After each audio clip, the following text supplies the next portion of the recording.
but that's what we do here. That's the way to live life. So I've got Isla Instruments. Oh God, here we go. How do I even shut this thing off? There we go. Oh, you always do this. Well, because yeah. So there.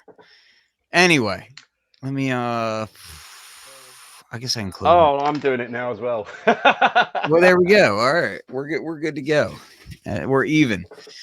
All right. So now that we're live, Brad, Isla Instruments. This is, I think, our third or fourth live stream interview because you're stupid enough to allow people to like pick your brain and dive into the development process of the SP2400, which is insane, but you keep doing it. So I'm going to keep taking advantage of it. First, I want to, where to start? Oh my God, there's so much to discuss. It's been a while since the last interview that we had. So there's actually been a lot of major updates. And I Yeah. can already see you like sidetracking yourself trying to get audio set up for the SP. So I'm going to touch base on a couple of things that have happened since the last interview. One, you had multiple cases made from different manufacturers. At during the last interview, I don't think we weren't even at that point. So you've now had the raw cases made from different people, and you've had the silk screening done, right? Yeah. Can you tell me first? Let's first talk about the casing, okay? Because that's Yeah. kind of like we're gonna get through some of the, what some people might consider the boring stuff. We'll get through that stuff first, but it's really important to how the thing feels. So, tell us a little bit about what was the process of sourcing the cases and getting that stuff together. Well, dealing with China, obviously with ColdBot, I've done a lot of this.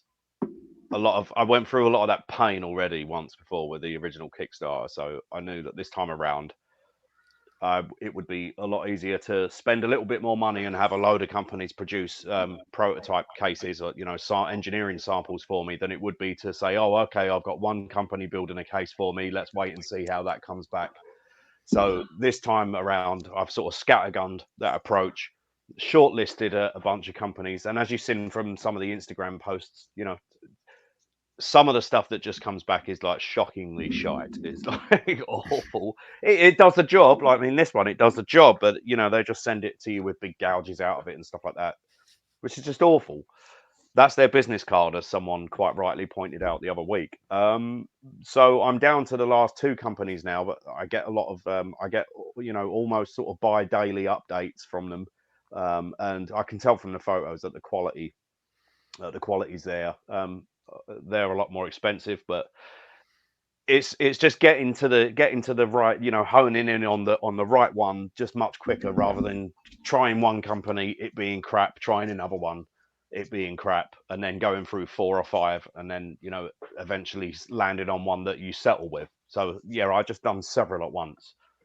um and there's not all of the parts that I need to do that with, but obviously the enclosure is, because I already have a pretty decent, I actually have two pretty decent board houses. One's actually here local in Florida, and the other one's in China that do my PCBs. But the enclosure, obviously, being the front facing thing, and the thing that you look at and touch and do all of that with, is very important Now you mentioned to about get the right. cost being a bit more on that one. Was that kind of across the board where it was like the cheaper the price, the crappier the case, or was it kind of just all over the place, or how did that work out No, for it's you? a little bit all over the place. Yeah, it is a bit. It's a bit all over the place, because a lot of the time, I think they just make a price up and see if you'll go, yeah, okay. Mm-hmm. Um, so actually, the companies that are left were kind of at both ends of the scale, but both seem to be doing really good quality from what I've seen on the photos so far. Um, when they get in your hands, it's a different thing. But it also means that our CAD work and all of our plans and everything are good and they're right. So even if it came to worst case scenario, and it was the manufacturing was done locally, at least we know that the CAD work for the actual enclosure is sound. You know. Yeah, yeah, and I guess even if you had like minor issues, you can take a file to it or whatever to kind of You hope to not have to do that, but a few hundred times. yeah, I hear you. I hear you. So the enclosure is getting kind of nailed down. You said you've narrowed it down to basically 2 manufacturers, and you're just kind of hammering that stuff out right now. Yep. Yeah. Yeah. Now So the they split up into a few different parts. I mean, obviously things like there's other companies that I'm some companies that I'm dealing with for certain parts, like my pots, and the force sensing resistive overlay and stuff. I'm dealing with a company that's very well Alpha, which anyone that's into electronics will know. They're a huge company that do resistive products. Um, those things, the switches and stuff, some of the things are sort of slightly customized for me, and they're already, those orders are, things like my switches, the faders, the force sensing overlay, the pots, those parts are already set in stone and they're good to go. So, and I've already got a reasonable amount of stock, but I can just hit the button on those things whenever, and they're here within like 2 weeks. So, which remaining items there, and again the silicon mold, apart from a slight edit that needs to be made um, to the mold, which isn't a problem. It's only really the enclosure. It comes down to the enclosure. Actually, the shipping box, which is something that I want to get reasonably nice this time as well, because that needs to come with like the packing foam and stuff, so that this thing, is supported when it goes. And the PCBs. It's really the enclosure, the shipping box, and the PCBs are the two things that three things, sorry, that are out for tender, so to speak, at the moment. Okay, so the other thing that I guess we can talk about that hasn't been shown since the last feed was, like you said, the hold on, I'm trying to fix my screens here. This new streaming thing that I'm using is goofy. Anyway, Yeah, so the pads have changed considerably since the last time we spoke. Now yeah, you man. have this black look with one stripe across the bottom area of it. Yep. How are you feeling about that layout and the two buttons above each pad and all of that stuff?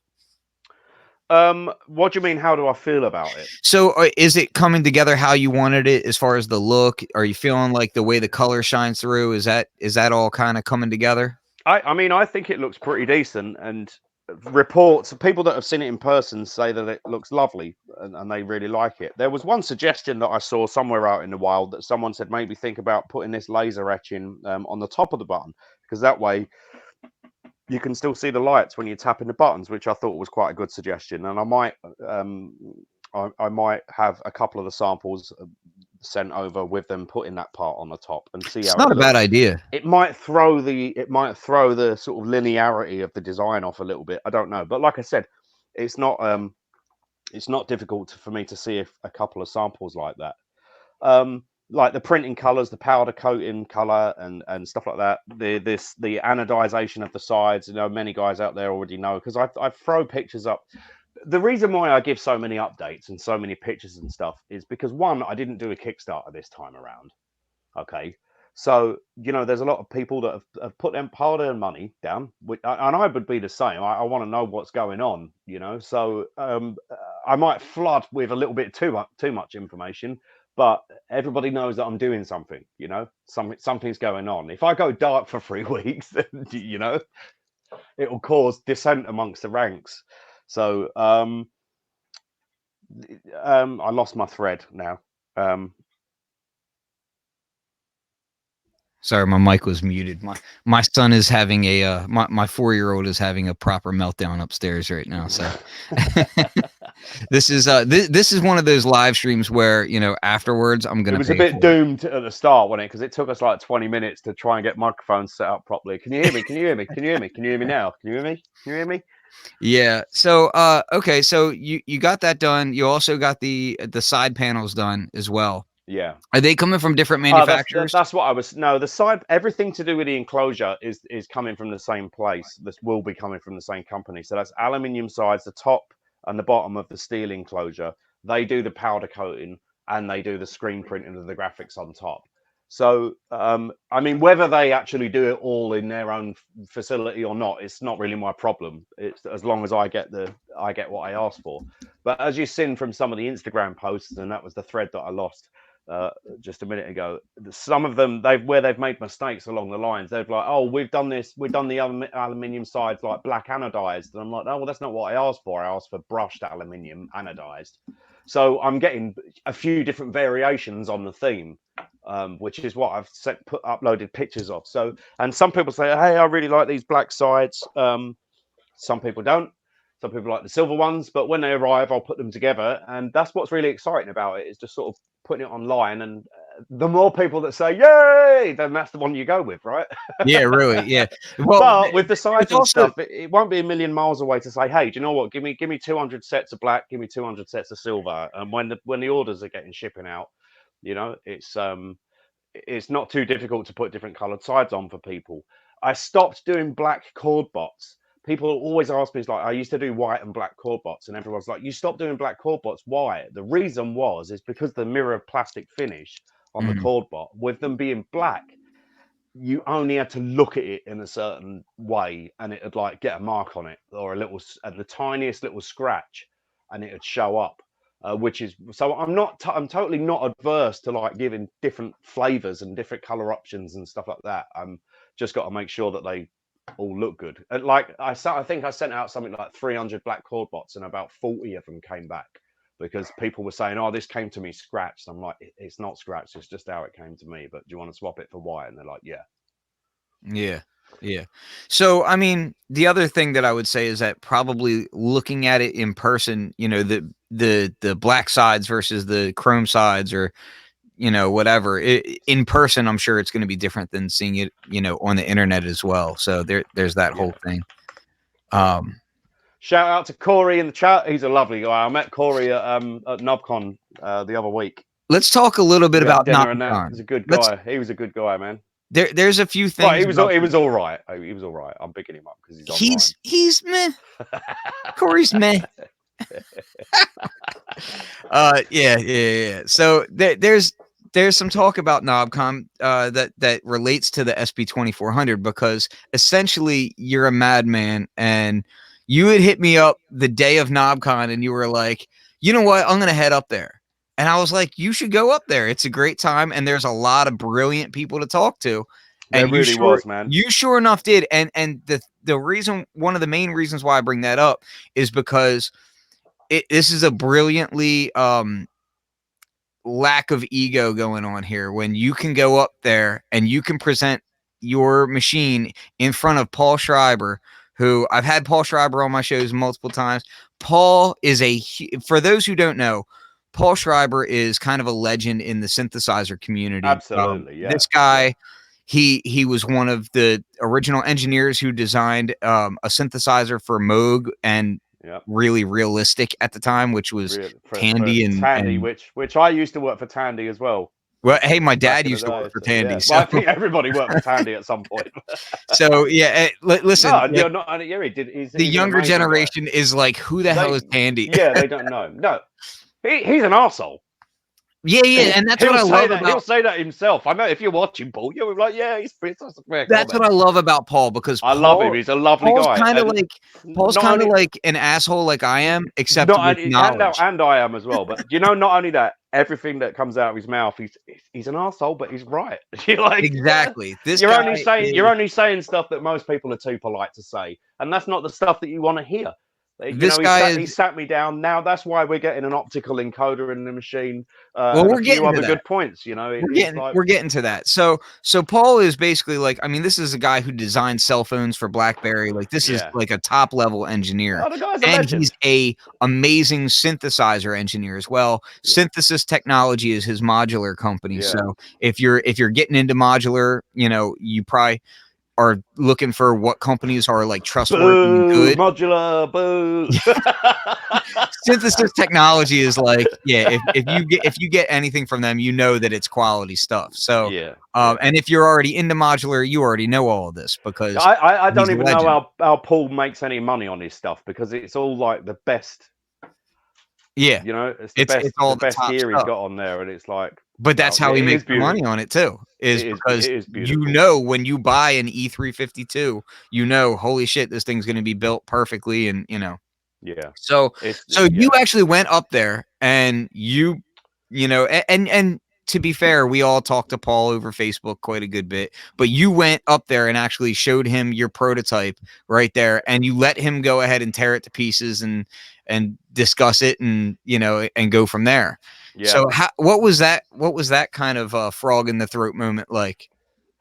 Um, this is what was really beautiful about going to NobCon, because a lot of these guys, well, and everybody, in fact, I'd never actually met before. Um, and I was really nervous as I was pulling up to the place. I went up to my room first and I had a shower, and I was like, shit, shit, shit, shit. And when I got down there, you know, it was just like, hey, Brad. I was like, Paul. I crept up behind Paul and put my arm on his shoulder. I was like, all right, what are you doing here? And it was just like we were friends that we hadn't seen each other for a little while. You know, everyone was really, really cool. It was a really lovely place to just be among fucking It's nerds that are family. the same as you. It's You like know, it's family there. family. Yeah, you're Yeah. totally family. Yeah, Yeah, and I met some I try really to cool impress that guys. upon people who've been to, like, NAMM, and they Yeah, talk about, "Oh, well, maybe I'll go to NobCon," and I'm like, they're not at all the same thing. Like, yeah, NAMM and NobCon, it's like NAMM is great, you get to see all your friends there, but it's also like seeing your friends on a highway, you know what I yeah, mean? Like, you're just yeah, like, "Oh, hey," and then, like, everything's going past you like this, you know? yeah, Whereas at NobCon, it's like you're going to, like, a cottage and you guys get to hang out together, you know? yeah, yeah. So And that's what you said there, is that it's like no one's judgmental or anything like that. It was, yeah, it was just super cool, man.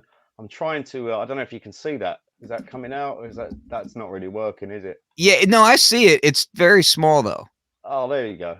There we are. Look at There it this. is. Look, the And that's and for those who don't know, so that's Paul sitting down next to Brad, and then behind him is Mickey Delp of Delptronics, who himself is pretty much a legend in the industry as well. certainly is.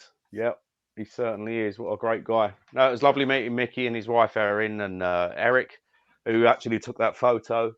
Just everyone was really cool there. So hopefully we'll both be there next year, and anyone that's watching should come there as well. Yeah, absolutely. It is a really, It's really just cool that event. it's just that Did you get the to thing, you know, to attend? English people though, the only problem I have with it is that it's called NobCon.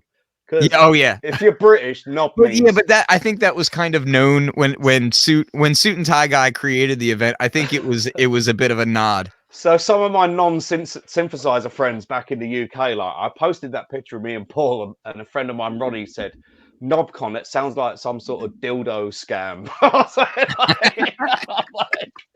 I said, like, it is. It's like When you tell your a wife dildo you're off to Ponzi scheme. NobCon, she questions everything about you. Listen, baby, I know it's last minute, but I gotta fly out to this NobCon, and it's just like, well, there goes the marriage. Yeah, no, my wife was like, "All right, see you later, right? Enjoy yourself at Nerdfest." I was like, Yeah, really. "NobCon." She's like, "Whatever." That is one thing that I will say is when you go to NAM, it's like all of Anaheim becomes musicians, and it's all like music industry people. You see people dressed in all kinds of manner of attire that, you know, you would see people wear on stage, which doesn't look realistic in real life, yet they're wearing it in the IHOP, and it's hilarious in that, right? But when you go to NobCon, it's just perfect nerd fest. It's like Yeah. every person that you can think of who has like a social disorder is there. It's great. We all feel at home there because we're all like, "Oh, you're as awkward as I am." Yeah.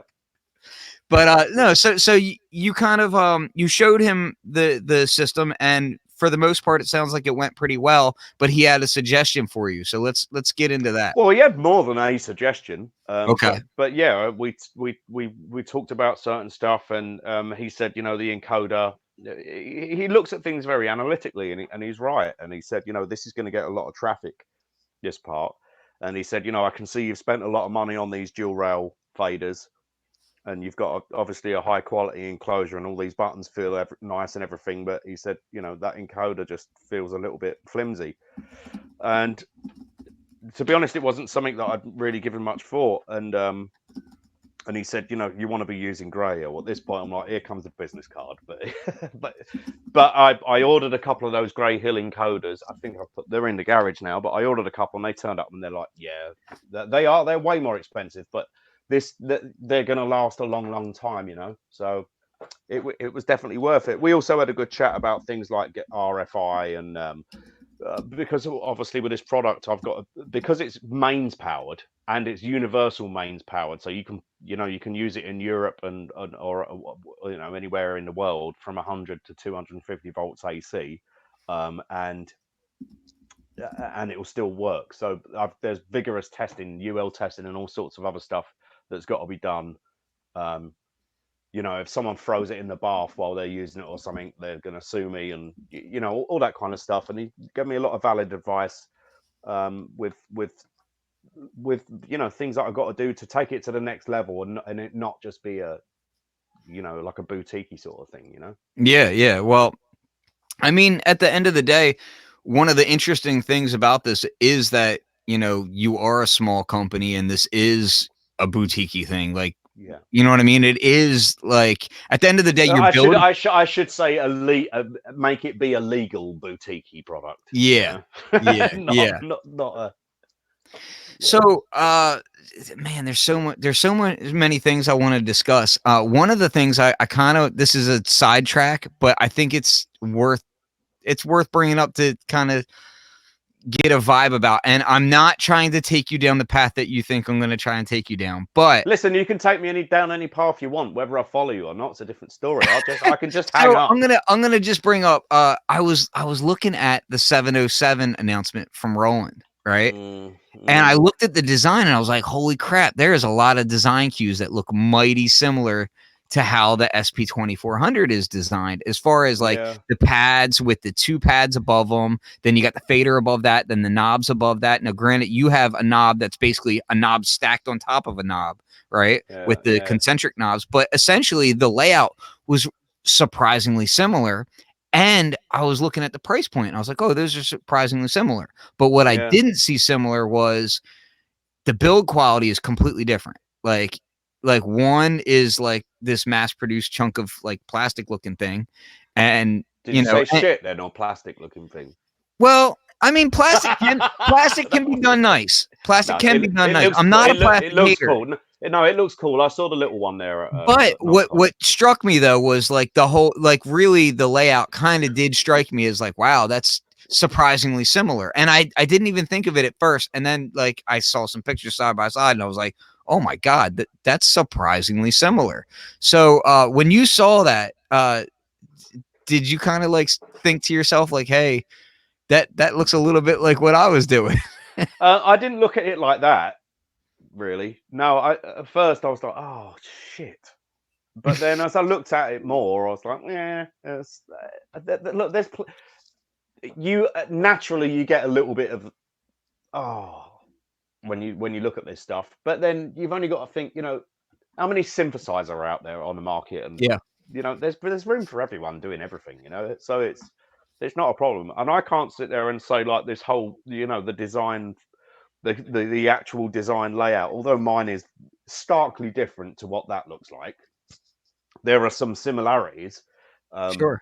But they're all derivatives of each other in a way. Exactly. And so, with what they're doing, I couldn't help but think, I wonder if it's because I said I'm going to do like loop station type stuff. They're like, oh no, you're not. Yeah. So I mean, and to be fair, like I do think that they are completely different products as far as how they'll work, what they're aimed at doing, that sort of like. I don't think the sampling, editing, and abilities in there are going to be anywhere similar. Like it doesn't matter what it is, because at the end of the day, there's plenty of room for everyone's products. If you make something that's cool, there's still going to be people that like it. I totally agree. I totally agree. The initial like, oh, but then afterwards you're like, yeah, that's cool. I'll buy one. Yeah, and that was kind of my thought. The reason why I brought it up is I saw those layouts, and then I saw people saying, oh, well, this, and then they would talk about the two, and I was like, yeah, but I realistically, I think they're going to be extremely different. And then I also saw, you posted a picture of the weight of the SP2400. Yeah. Can you talk a little bit about that? Well, the weight isn't something I intended. Before I forget, Pete, you asked about this slat wall that I've got. The cheapest place, I researched it. The cheapest place to buy this slat wall is from Uline. I found Uline. They're like an office supply store. What was the question? I'm trying to remember now. I was focused on Because I'm looking through the chat at the same time, and then it's I was focused on my son screaming upstairs, so making my wife life a living hell. Yeah, but no. What were we talking about? Oh God, somebody in the chat could probably tell us. yeah. What were we just about to say before Pete Marriott rudely interrupted me about Oh half an yeah, hour yeah. ago? It's always Oh, Pete's the weight fault. of the machine. Yes. Oh yeah, the weight of the machine. That's it. The weight of the machine wasn't intentional, but the thing is, it's a way heavier gauge metal than it needs to be, right? Paul Schreiber might also have something to do with that. how heavy gauge the metal is, because obviously really circuit boards don't weigh all that much. But these aluminium sides, although aluminium doesn't weigh all that much, when they're this thick, they do. I don't think it's not as heavy as the original. Someone said that it's the same. I'm going to unplug the headphones for a minute. Someone said that it's the same.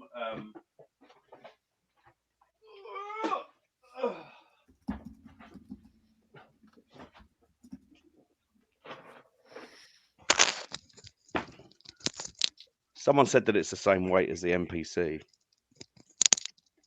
I don't know if it is or not. Yeah, from what I'm hearing, it's pretty close. Yeah, you know what it is? No, I didn't weigh mine. I just went off what they were saying. Just definitely lighter. What? Which one? The MPC. Okay. Yeah. But this is not a portable little MIDI controller that you're going to put in your backpack. So that was what I was trying to like. I was discussing that because I think it was actually Corey that said it to me. So I'm gonna put Corey on blast. So Corey was like, "Man, no, I went there and I basically yanked it out of his hands and I put it on the desk in front of Aaron, and I was like, Corey, man, it's heavy." but in fairness, Corey is like a desk kind of guy. Yeah. So, his arms, they baby arms. It's okay. Do you mean sedentary? Yeah. He's in his garage training boxing right now, I'm sure. He's probably all pissed off. No, I actually like the weight, and yeah, there are a few people that was like, oh, that sounds and looks, it's too big, and I'm like, oh, I don't know. Some of those comments, you have a thick skin, but you're like, well, just don't fucking buy one then if you think it's too big. It's not trying to fit into somebody's, it's not trying to fit into someone's backpack. It's not meant to run off of a battery. It can't be charged up. It's the Bill Burr of samplers. It's not everybody has to love it. Yeah, the Bill Burr sampler. I love that guy. Yeah, man. So okay.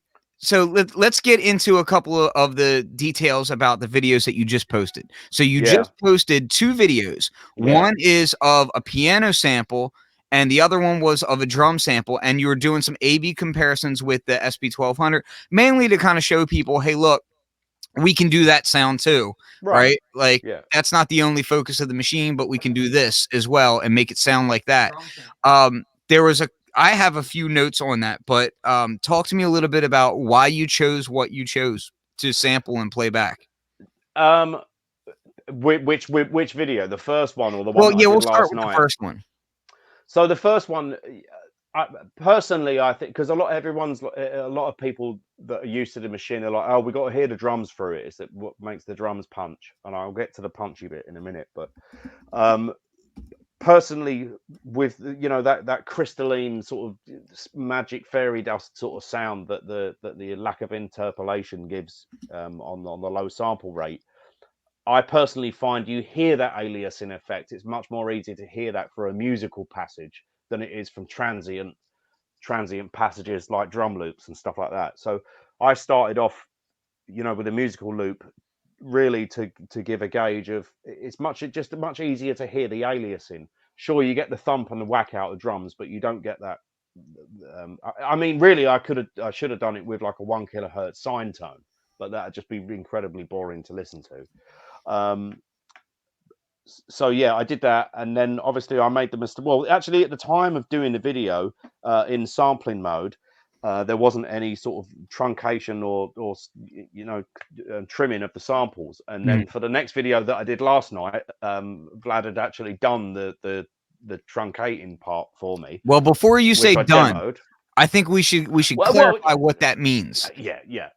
The feature is there, and then we've got to get all of the features in first, or most of the features. Some of them, when those features come, they need to be made to work right the first time, i.e. pitch algorithms and stuff like that. But when I say, okay, we've got sample trimming, yeah, we've got sample trimming, but that's the whole point of me getting on a big board of testers like yourself, Corey, and a big artist list that is on the website of people that are testing. Is here's all the features. I give it to you guys, and then you say, yeah, that's absolute shit. We need to fix that. And I'm like, right, okay, I thought it worked fine, but this is you guys will be like, the range on that fader needs to be, it needs to have a more logarithmic feel and stuff like that. And when you're this close to a device and you're doing it yourself, you get used to how it works, and so you get the horse blinkers on. So it's not until someone you can be more critical or analytical about how the things are working that they can say, okay, change that, it's shite, which is probably what you're going to say. Yeah, so basically what I was trying to explain is that like people need to understand that like, okay, so when you say that, all right, we implemented truncating, it's the rough estimate of that feature. It's not the refined version that an end user is going to end up using. So when you start seeing some of the very, very early workflow that you were showing in that video, that's not the final workflow. That's, you're just kind of feeling things out. See, what you're touching on there is, and I don't mean this in any rude way, which means I'm going to say so rude. No, but what you're saying there is kind of one of the bad things that comes along with me being so open about my build process. Okay, so on the one side, everyone's happy that they're like, oh wow, I'm seeing the daily development and progress and updates and everything that's happening. But at the same time, what they see is, because they're seeing this thing live, they're able to pick all these holes and stuff in it, and sometimes get the wrong impression, and then obviously chatter and whispers, and they're like, well, they'll go off in another group and, well, it doesn't really do this very well, and it's because we only just implemented that yesterday, and that's not how that's not the final thing. It's like like Beyonce isn't gonna put a half mixed tune onto iTunes for people to listen to and say, oh, this is coming in February. I've only written half the lyrics, but what do you think? You know what I mean? That was a really crap analogy. I'm sorry, but careful, young gurus in the chat. So well, exactly. So young guru, you wouldn't do that, would you? You wouldn't put a half-finished tune online for everyone to dissect. So that's what I'm saying. That's one of the pitfalls of me doing it in the way that I'm doing it. It does leave the door open for people to get them, not pick holes in it, because that's constructive criticism, but it does leave the door open for them to get the wrong impression that we've done something real bad or done something half-assed, when really we just haven't finished it. Yeah, but and the other side of it is that at the same time that you're doing that, you were being criticized. It is a cup holder, look. You were being criticized earlier on because people were like, oh, well, you didn't tell us about this in time. And it's like, dude, the circuit boards aren't even done yet, and you guys are complaining that I didn't tell you enough yet. So it's like there's this really heavy-handed double standard when people are. I understand that, dude. That's the internet, though. Come on. Yeah, exactly. We've been on the internet a lot longer than some of the people that are active in comments and stuff like that. Exactly. But I wanted to kind of. It's the same when I'm dealing with. So I do prototype work with a lot of companies, and it's the same with each one that wants to show things early. I was really fortunate. I was super fortunate with the Hydrosynth, because when we did the Hydrosynth, Glenn's been around for a long time and he's seen the way the business runs. Another And Glenn awesome was guy. He's like, a you know lovely, what? lovely guy. I'm Glenn, not yeah. showing it until this sucker's like ready to go. And Yeah. I was like, that's awesome, because then I don't have to deal with people like complaining Yeah. about all this other stuff. But this particular type of product is different. There's something about samplers, sampling drum machines, that is not the same as everything else out there. Like, there's very few synthesizers that would garner the kind of attention and kind of fan passion that something like this does. Right, and that's it, and that's, you're exactly right. And I don't want to hark on about it too much, but this is a very, well, it's a very passionate project to me. But moreover than that, it's a passionate piece of hardware to a shitload of people out there, right? And the biggest mistake I could make is to not tell anyone about it. Have my penny saved and develop a prototype into what I think is a finished product, and then release it, and it just get absolutely fucking panned because it isn't what people want. And it's risky, and it's way more difficult to do it like this. But to have people actively be a part of the process and give feedback on it before the thing gets released, I think I stand much more chance of success if the thing comes out and it's been guided to its release, rather than just being like, hey, here's what I've done, like it or you don't like it.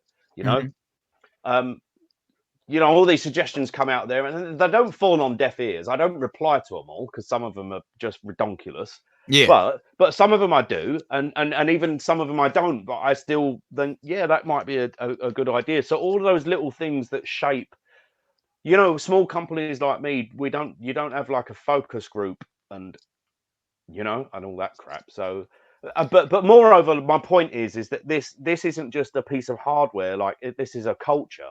This machine, the original, like the 303 was a culture, and the Jupiter 8 has got a culture behind it. They're like legacy things that you don't mess up. You don't make a half-assed thing of it. You got to make sure it's of course I want to make money out of it, but my ego wants people to adore it more than I want to make money out of it. You know what I mean? Absolutely. I want it to be a legacy product, not just a thing that's like in 2 years' time. I don't want there to have to be a Mark II of this.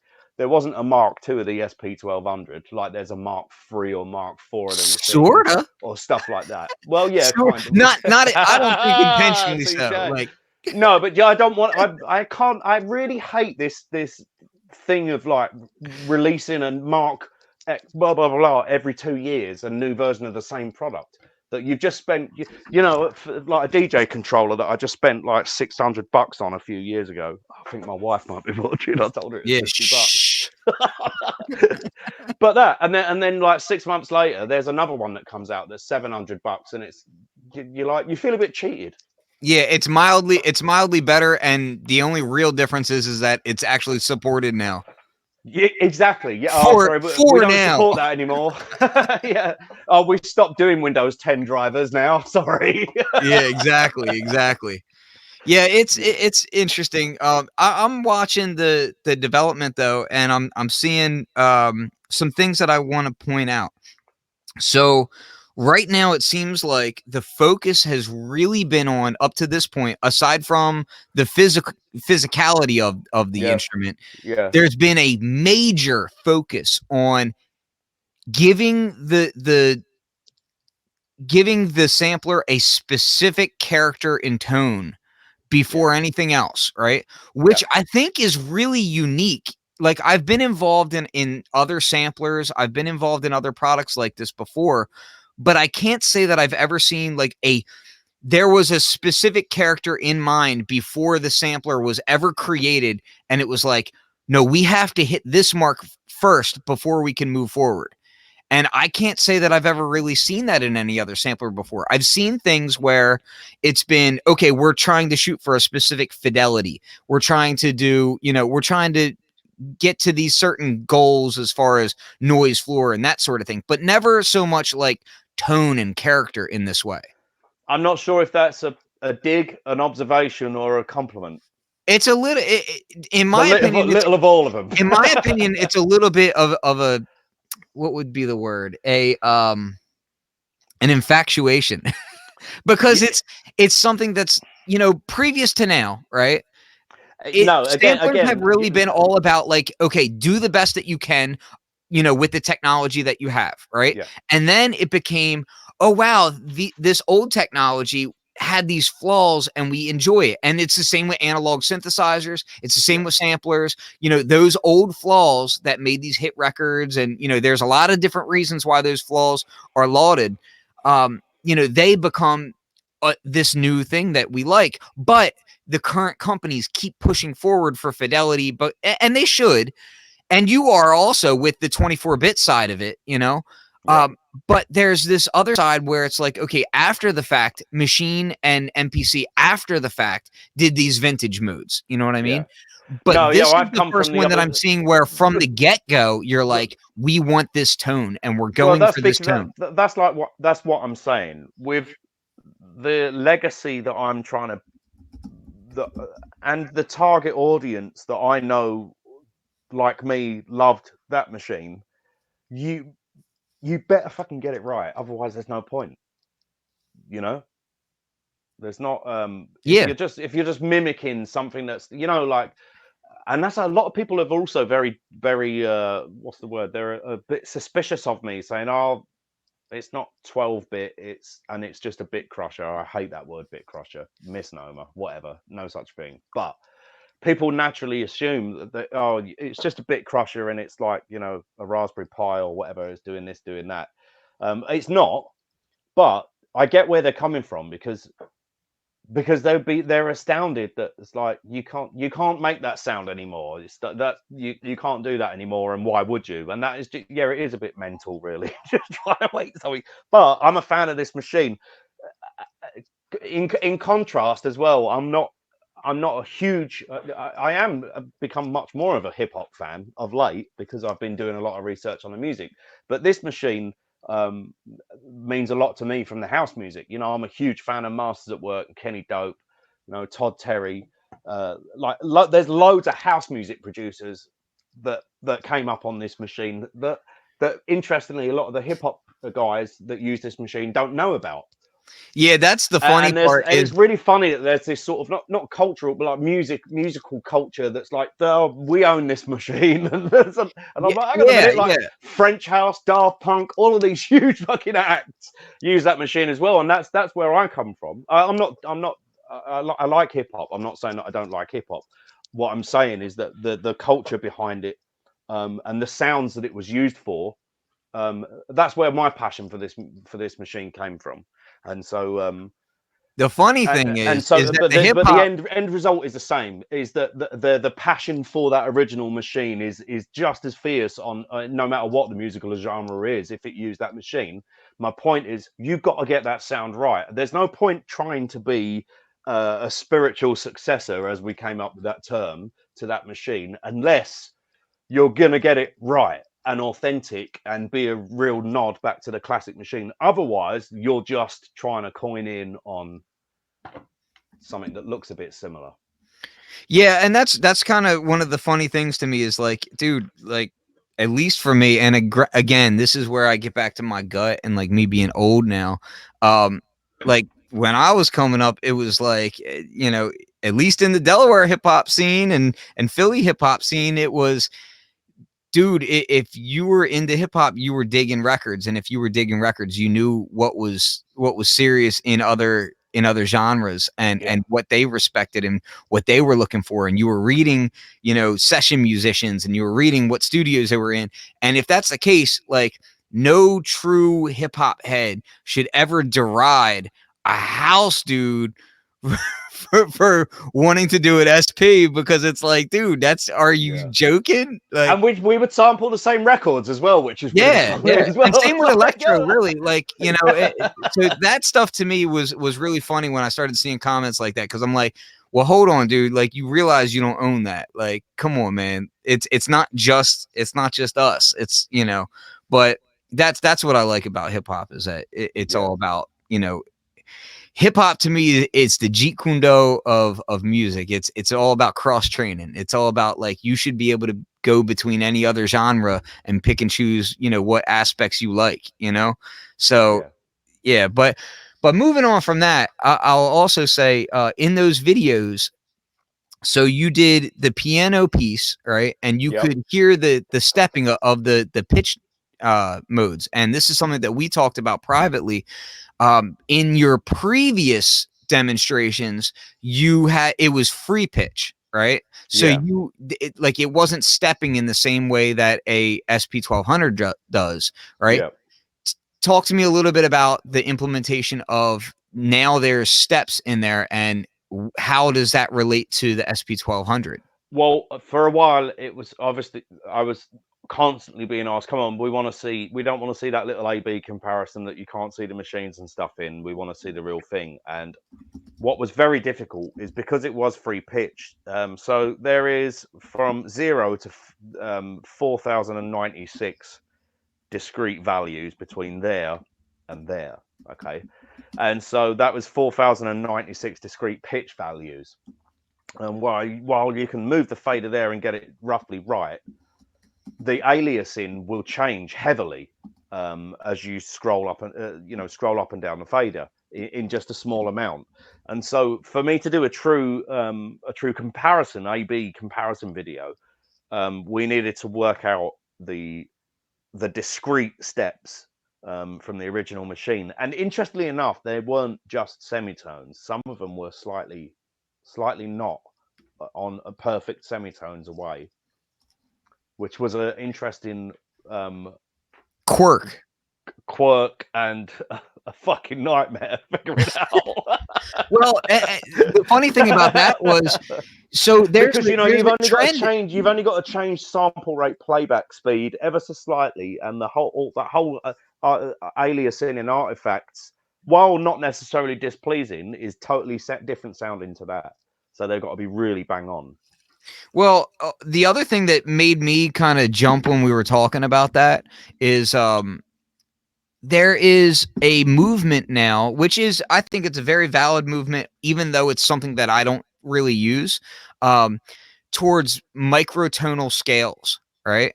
And what kind of caught my ear about that is like, well, the truth is When I hear people talk about microtonal scales, I think about caftans and long hair and long beards and like tooth pipes and shit. I well, don't. hold on, I'm getting to something that you can relate to, and this might change the way you think about that, right? Hey, man.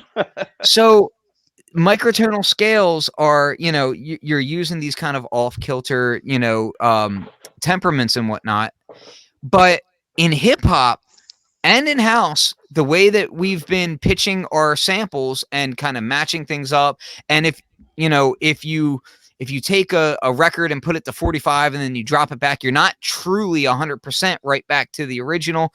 So technically you're kind of already doing microtonal changes, um, and what kind of got in my mind is like, well, in a way, hip hop doesn't really even know that it's doing it, but it's already doing kind of microtonal scales. So this Yeah. is all kind of and it gets back to, like different scales outside of like the traditional European scales and whatnot.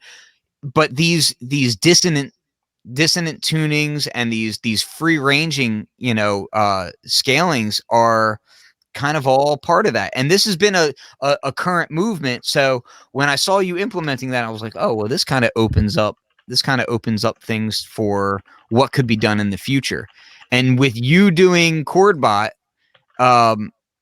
it makes me think a lot about what could happen to the tuning abilities on a fader. Yeah. It's not like you don't have access to ChordBot code. No, but you can't actually do microtonal stuff over MIDI, can you?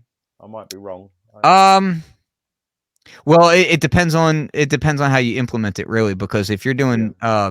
doing what is it, non-repeating an RPN, you Right. certainly could, because then you've got, what is it, like 14.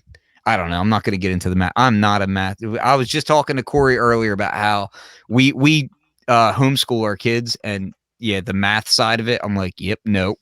Non-registered parameter number. Yes. Yeah, that's it. How could you not know that? Oh God, leave me alone. I just googled it. I always thought it was non-rotational position number. I thought it was, for some reason, I was thinking non-repeating. Yeah, whatever. I don't know. Nerf, Whatever. nerf pins, that's Luckily, what they're I'm not called. the engineer. I'm just the guy who pisses off the engineer. Yeah. Okay, so another aspect about this that I feel like we should probably discuss is Oh, there was something else I wanted to point out about the video last night. And it'll be boy. the last thing I talk about as well. Volume. Well, not the last thing that I whinge about. Okay. I will do some sort of spectrographical analysis and upload the pictures, but still people won't believe me. Yes, I always mess something up because I spend all this time setting a video up, and then by the time I actually do it, it's like 1 o'clock in the morning. Mm-hmm. So I always mess something up.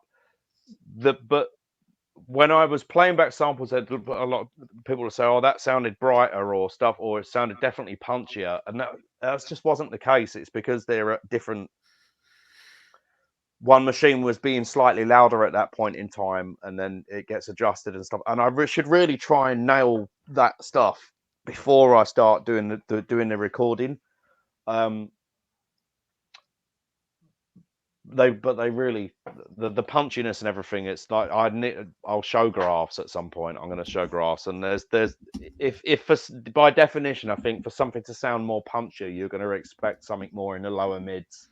And in the sort of in the lower frequencies, you're going to look at more amplitude in those frequencies, and it's not there. They're the same. So and it might also been where, because both of these machines sampled at the same time, I might have trimmed that sample back just a little bit after the transient, or some of the when I trimmed the sample up, so they're not going to sound exactly the same. But in terms of frequency response and the curve that's coming out of the machines, they're like really negligible. But anyway. Yeah, so that's and again, that all gets back to like people needing to understand on the internet how things are done. So yeah, I know. What in the end they will. Are you guys having problems hearing me? you sound fine. I might just be loud. Yeah, it's this is why we were late. I was trying to set up my nice U87 clone, and Flux was moaning about it. So in the end, it was like 8:10, and then yeah, I said, right, I'm just going to plug in my Samsung phone headphones. Then.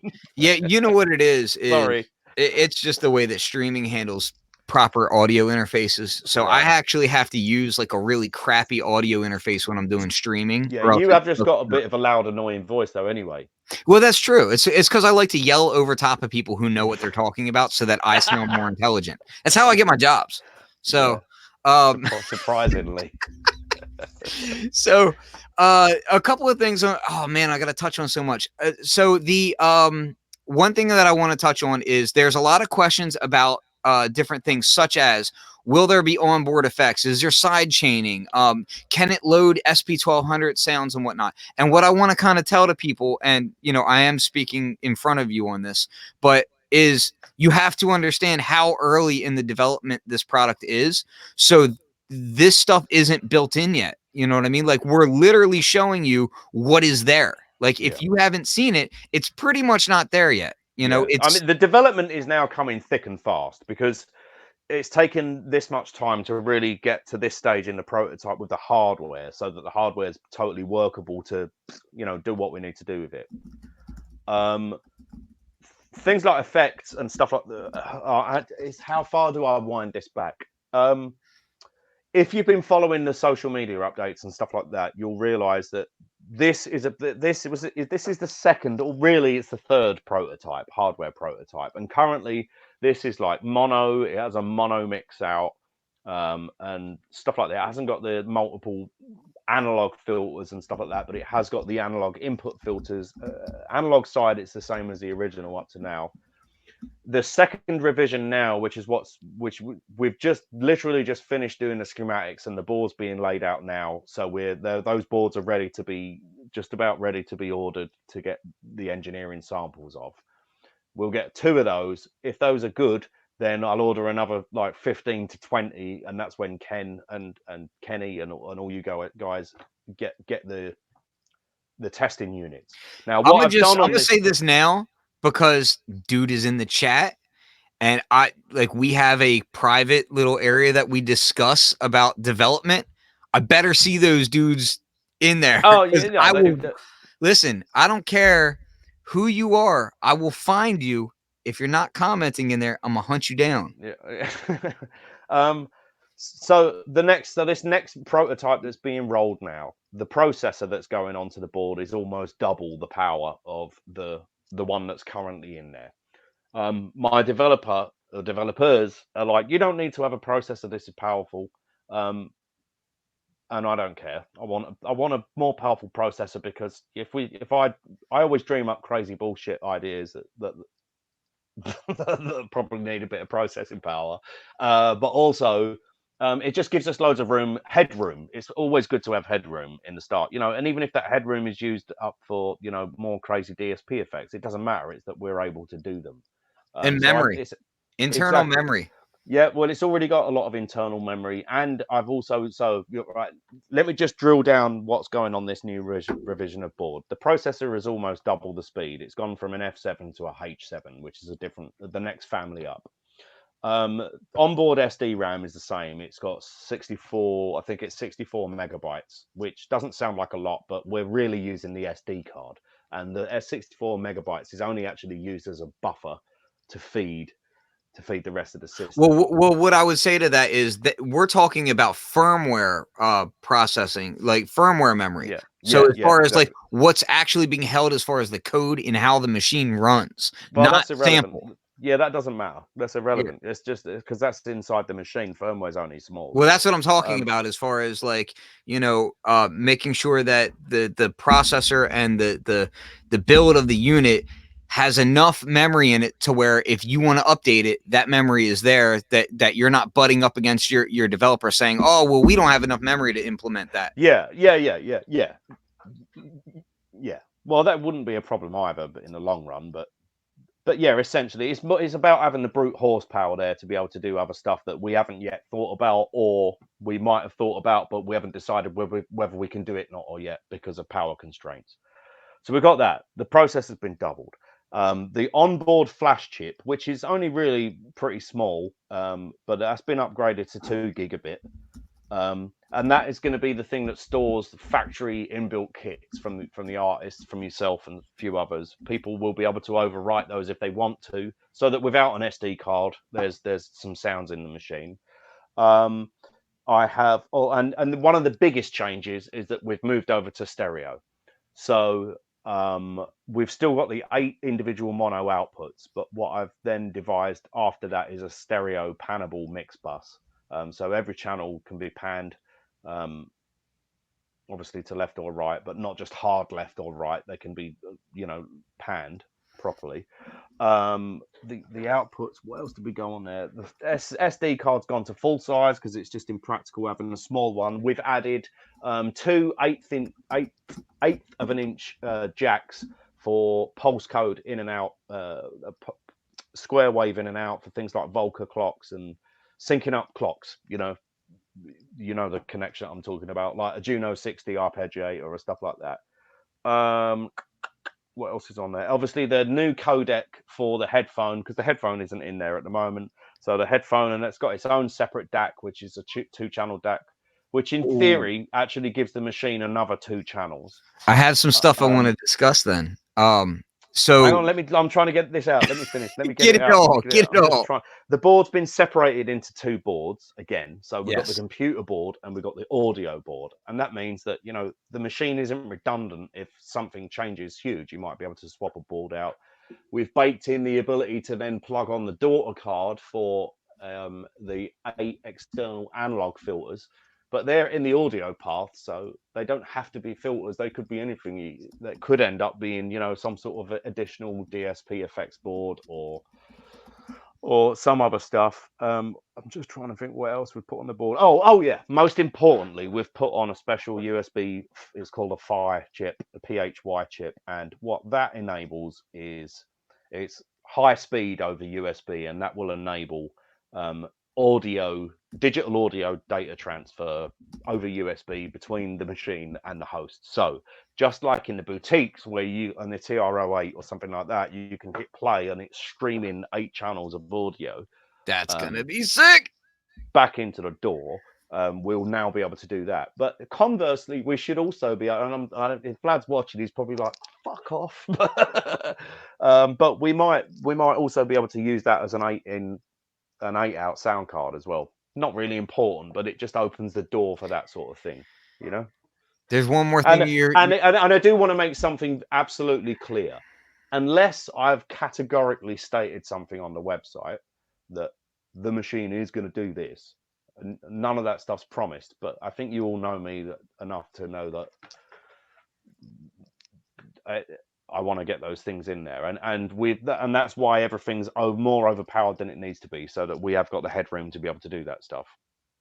So, okay, a few different things. One, can we talk about what you and I talked about in private and I was being a miserable cunt about as far as the phono stuff? Yeah, I'm happy to talk about that. It's not something that I'm promising. You can put me on blast for once. Yeah, so I've included 2 phono preamps in the, and listen, dude, you're not the only person that's like, why about that?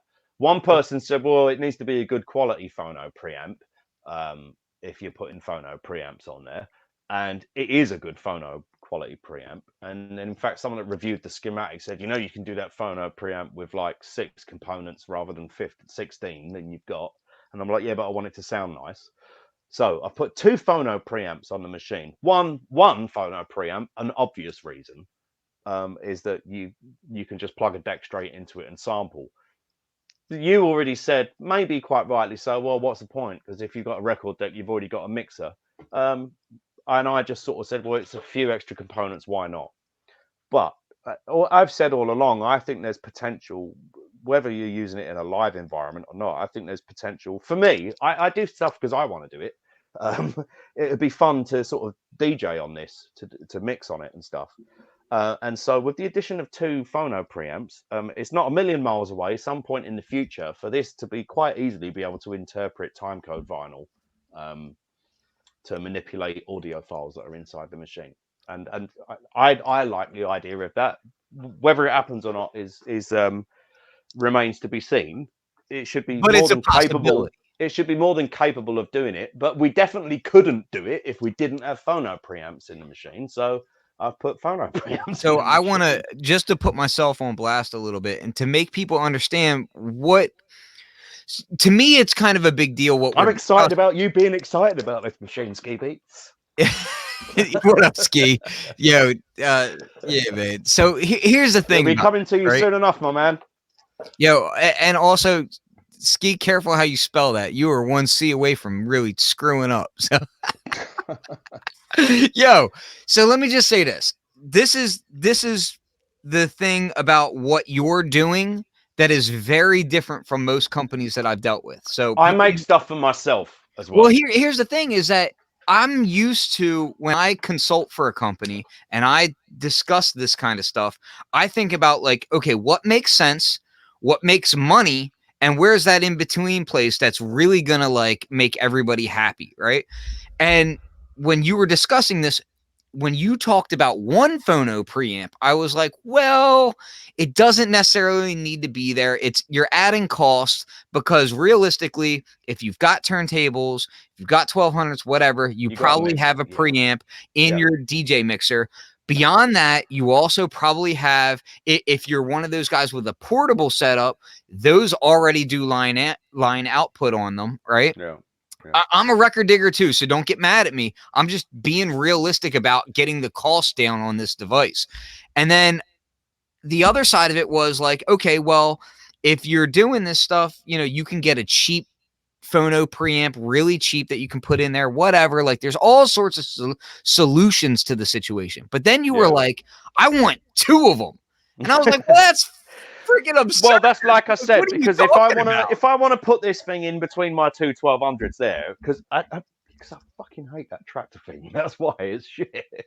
Yeah. So I probably shouldn't say that, should I? I But was just, I was whatever. like, yo, that's I want absurd. to put this thing between my decks. I'm a house DJ, so I don't need a crossfader for a start. Okay. Um, but I just like the idea of, hey, this thing could because it already can play, you know, full length tracks. So it'd be nice to not MP3 yet, but that's something that me and Vlad have discussed. That's again will come later. But I can put a load of WAV files on there of full tracks and play them. And so yeah, if the time code there, if it's listening to time code, and I can adjust the pitch of both these tracks that are playing with time code, I just think that's cool as shit. So Yeah. So at the expense of is that a you couple of could, preamps. but my point was is that you could make more money. You could do this cheaper. It's Yeah, it's a cool feature, no doubt. yeah. But I was like, you could make more money, right? And you were like, yeah, shut the fuck up. Like, this is what we're doing. And I was like, well, holy shit, this is a different kind of company. I have, well, dude, it's really essentially only like sort of three of us, and so I'm not, to my own detriment at times. I'm not particularly money motivated. I have enough, you know. We're comfortable. My wife's got a good job. Um, we do all right, and I penny pinching's a false fucking economy. It is. So, and really, if you're talking about, you know, this isn't the sort of product that's like, it's not going to be like a tractor or a machine where there's like 25,000 or 40, 50,000 in a product life cycle. It's a reasonably boutique product that's selling for a reasonable premium. So, you know, put in an extra, and you're not the first person to say this. Other people have already said, oh, you're making the bomb. A bomb means bill of materials. Your bill of materials cost is going to be up. And you know, even $1 more, a dollar, if you build like 5,000 units and you're spending $1 more on the board, and I'm like, yeah, fuck that, it's like $5,000 on all of those units. But yeah, it's not bad. So, yeah, I mean, I didn't say I'm my the point was shrewdest that you could businessman. I do. didn't say that. My point was just that you could do the product cheaper, right? Yeah, you And, could do the or not product cheaper. not Yeah. do the product cheaper. You would keep the same price point, but for you, your cost would be cheaper. But instead, you're choosing to go a route that is a better product, and it's stuff that people probably wouldn't completely shit on you about, but you're doing it anyway because you know that it's right. And that to me is really dope because I'm just used to people. No, I'm not doing it for other people. I'm doing it because I want it for myself. And I've that's said that dope. already. Like that's that end user dopeness that you're Yeah, not going to see at a lot of other companies. it will just be mine with the phono preamps. The others, everyone else's will just have a little blanking plate there. So yeah, I just wanted to kind of point that out that, like, you know, from my standpoint, from where I am at, I'm like, yo, that's super unusual. You know, that's, you know, it's a great thing. It's just, it took me on a completely left angle. I was like, I got to approach this motherfucker in a totally different way. Like, I got to completely look at this guy in a different light You're because, not going to be the first person that says that, and I think a lot of these guys, a lot of the people that have worked in the bigger companies. I don't need to name names of bigger companies, but I think their ethos there is, I'm not going to say penny pinching, but it's about the bottom line and making the thing in mass production as cheap as it can be made. And if that means knocking off a few features, it was like, was it you was saying about someone? Oh, I can't name the company, but you were saying something earlier about yes, the yes, boss of the yes. company said no to a shift button, and that totally ruined the product that was released. And so it's bullshit like that. That again, yeah, I don't know.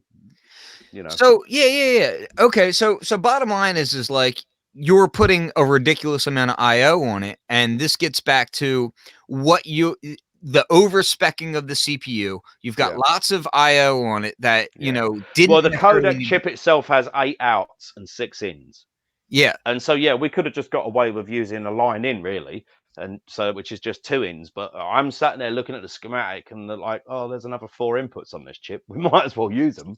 yeah, So yeah, that's yeah. my reasoning. Okay, so we're getting a lot of comments saying USB-C, which No, yeah, no, no. yeah, is that because you like the more robust connector or Yeah, what? there's nothing wrong. There's like, oh, USB does my head in. Yeah, I like the speed of it, but it does my head in because I've got like fucking boxes of USB cables, and I've got about 3 USB-C cables in the whole house, and I can never charge my phone because it's USB-C. That it's a much smaller connector, and they do not, even the micro USB things like my daughter's tablet and my wife's tablet, not mine. They wear out. They're worn out within about 9 months. They won't charge anymore, and I have to take the things apart and resolder the USB jacks. I don't want that mini jack with the old school USB printer port type. Here's a question USB-B that we're getting. is a great connector. Here's USB 2 and USB 2 for what this machine does in terms of throughput, data throughput, is just fine. Here's a good question that we're getting right now. People are asking, could it send CV with a trigger? I talked about DC coupling the output jack. Yes. Before, and we decided that I'm just not hugely interested in doing it. I'm sorry. Okay. We're also getting the question: is it USB 3.1 or 2.0? It's USB 2.0. Okay. Yeah. The whole idea of having unlimited sample time on an SD card and that sort of thing, is that still the plan? That's already the case. Okay. Yeah. So basically, you can store all your samples on there, and kind of in the process of working out the file structure and how things are going to load up now, right? Yeah. So some of the user interface elements and stuff like that. Yeah. All right. I disagree with Hayes in the comment section about DC coupled outputs. I don't disagree with your opinion on what route you decided to go. That's neither here nor there. But no, yeah. AC. No, he's right there. Audio is an AC signal, but you need to be able to do control voltage. You need to be able to do You need to DC couple the outputs. Yeah, but there are use cases for it in samplers. So, Yeah. but No, I I'm can not, get into that. I'm not saying there aren't, but it's just I'm not that into modular. Sorry, dude. And it doesn't. I'm not asked about it. Listen, man, don't talk don't Something talk shit that's on my baby. well, but it's got MIDI ports on it, and it isn't just going to be the drum sampler and sequencer. It's also going to be a full complement multi-track MIDI sequencer to sequence other gear as well. So you've got no problem with using it to control CV. You just need to get Well, a MIDI to that's CV more what I converter. was getting to is if Get a you MIDI to implement CV converter. MIDI, in a Well, deep way, yeah. then you're pretty Yeah. much good to go on that. Now there are things that sampling and playing back CV over DC coupled inputs that can be really interesting, but that's not. I agree that would not be my use case for the SP2400. Like that's not really. No, That wouldn't be my and mindset. it's going too far beyond the scope really of what More than that, I would probably just send a MIDI feed out and clock it. You know what I mean? Like clock my modular from it that way. Yeah. But that's a whole different scheme and a whole different use case and all that good stuff. The other thing that I would say about this is you've been working on the buttons. Yep. You've got like since the last stream. Dude, our last stream was a while ago. So you didn't even have the smoked buttons at that point. Yep. So Yeah, I just think they're a lot more aesthetically pleasing. They just tone it down a bit and bring them, the white what ones. is the exact Instagram tag for Isla Instruments? Is it Isla Instruments? Isla Instruments or hashtag SP2400. Okay, so you guys can see close-up photos over there, because I know Ski was asking for close-up photos and whatnot, but I just wanted to be clear, like you should go check that stuff out because the buttons actually look really I like. can give you a quick close-up, Ski. Hang on a second. I don't do anything special for him. He just went to Alaska. Dude's out there flaunting. Oh, it's so heavy, this thing. I'll have to take my headphones off a minute. Are you planning on wiring up? Oh no, he can't hear me now, so I can talk mad schmack. The front, it's not really a good. Well, it's a live stream. You knew that wasn't going to be great. You got mains power. You got mains power, USB host, so you can connect up like drives and MIDI. You can put external MIDI controllers straight into there that are only USB MIDI controllers. USB device, SD card, MIDI in, out, through. You got mix out, and then this is a bit of a irrelevant now because these are all about to change into stereo jacks. So you can ignore that side of stuff. But you can't. I'm sorry, the light's too bad in here. I'm gonna wait for him to fully get his headphones on because I don't know that he can hear me yet. All right, now he can probably hear me. So, I want to talk a little bit about the analog filter aspect of this thing. So the pre-order is up now, and the pre-order, I'm gonna I'll share my stream again. So you actually have it right here. You can pre-order it now, and I believe. Oh, look at that! I love that rotating. I'm such a dork for like the cheesiness of rotating products and whatnot. Yeah, so Just get your lazy Susan. I think it was 949 is the pre-order price. Is that correct? Yes. Okay. So what I wanted to ask you about though was we were getting comments asking about the dynamic analog filter section. And how there's a lot of misconception about all of that stuff. Say again? There is a lot of misconceptions about that side of the product. Okay, so why don't you straighten that out? Honestly, guys, you can say USB-C until the cows come home, but it's not happening. It's not just not happening because of the physicalities of the connector that I don't like. It's way more overhead. The processor architecture family that we're using don't really deal with it. It's not.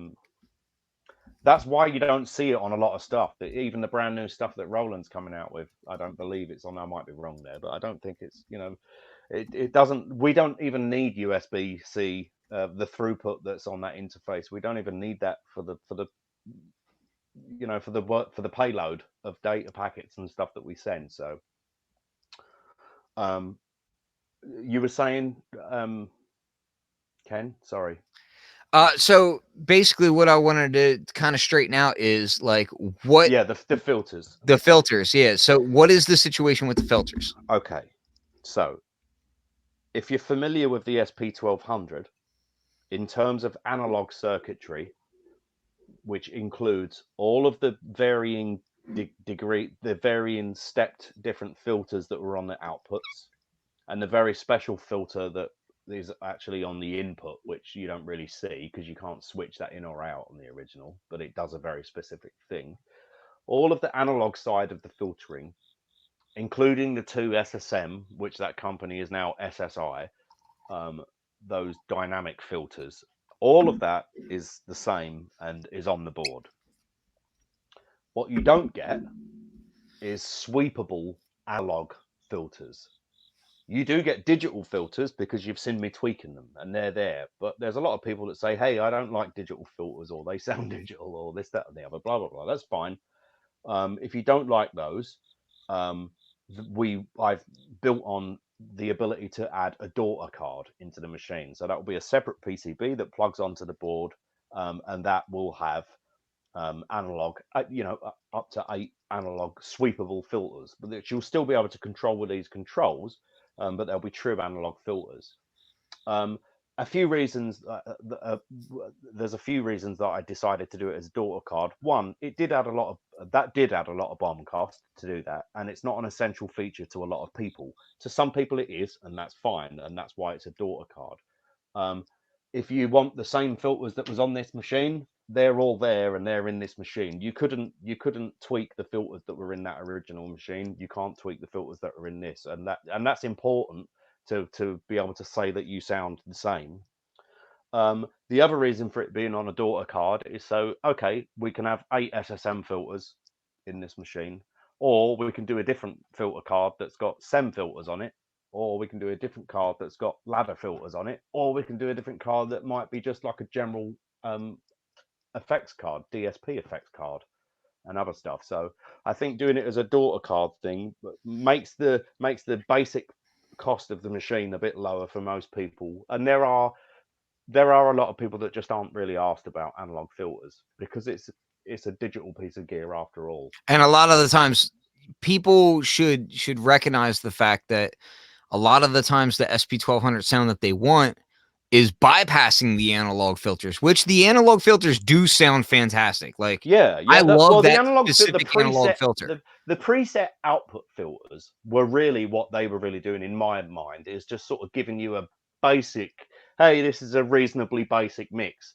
If you're putting the right sound on the right channel, like your kick there, your snare, your bass lines here, then it's giving you a rough guide mix already to make your shit sound pretty good, just without having to do any work. And Yeah, that might have exactly. been part of the reason why it was such a big hit, because it just, you did your thing and it sounded pretty decent already, Yeah, yeah. So I mean, those filters are fantastic. They're the same filters that are on the Emax, and I love controlling those filters on the Yeah, Emax, which you couldn't do on the SP1200, which yeah, is like, it's fantastic on the Emax. I love it. yeah, But a lot of the people, when they say SP1200 sound, they're thinking of that aliasing yeah. sound, and that aliasing sound you don't But hear as much when you they were implement nothing to do filters. with the analog filters, though. Yeah, they were Exactly, nothing to do exactly, with and the that's what I'm filters. trying to say. So, but the And bottom another line is question. though, is that you're gonna do a daughter card so Yeah, that people, if they're like, you know what, I want that deluxe joint with all the sweepable filters and yeah, that's fine. analog gooiness, give me that. Yeah, You can get that. and that will cost you like under a couple of $100. So I don't think that's horrible. Just to answer that question about having to pull it halfway out the tip. Sorry. So Onto hold something on, hold else. on. So what That we're question talking about there. about, So yeah, we're that was talking an about you old pulling out your tip. pulling my So tip out halfway. You don't have to pull your tip out just halfway anymore. you Because saying you can put it all the way in, you can put it all the way in, leave it and there, and there won't be any leakage. And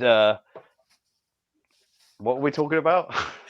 that's all you need to know. You could put it, you could put it all the way in, and you can feel like you just put in just a tip. Right. So no. What that old trick of pulling the tip half out, and you would get the tip and the ring and the sleeve, pulling it out a little bit, and you would get the unfiltered or the filtered signal. They were two signals that were being fed to that jack, and while we've still got those two discrete two signals that are going, they'll be on the other end of an electronic switch. So you'll be actually using the encoder when you're on channel settings. There, you're okay. I'm on channel one. Do I want to use the analog output filtering? Yes, and that will electronically switch the output filter in or out of circuit, so you're not messing around with your tip. That's dope. That's dope. So yeah, basically the bottom line is that you can quickly adjust these things in the box. You can tell it to do what you want it to do, which is Yeah. without having to mess up your gear, because Well, that's part realistically, and parcel of bringing it into the 21st century. well, yeah, and realistically, like the more you were playing with your jacks, the quicker the system could break. You could you're basically what I'm saying is the more you play with your jack, the quicker you go blind.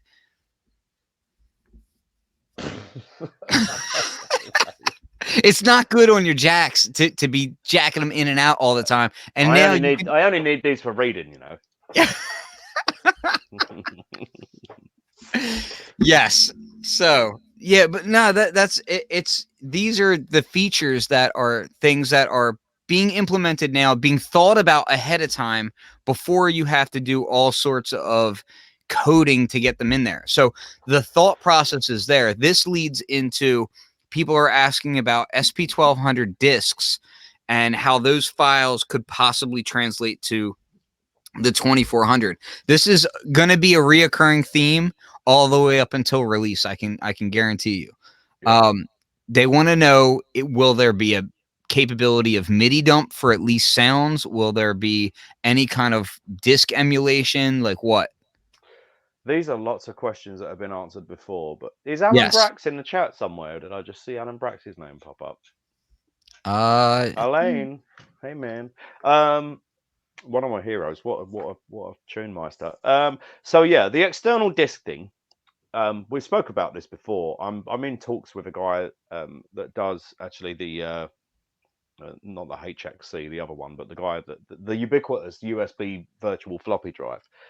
It's not a million miles away for us to be able to try and insert. Well, he already has interpreted the file format, but put it into such a way that you can't. The problem is that the USB external floppy disk drives that you can get already have a firmware on them that is hard coded to look at IBM formatted disks.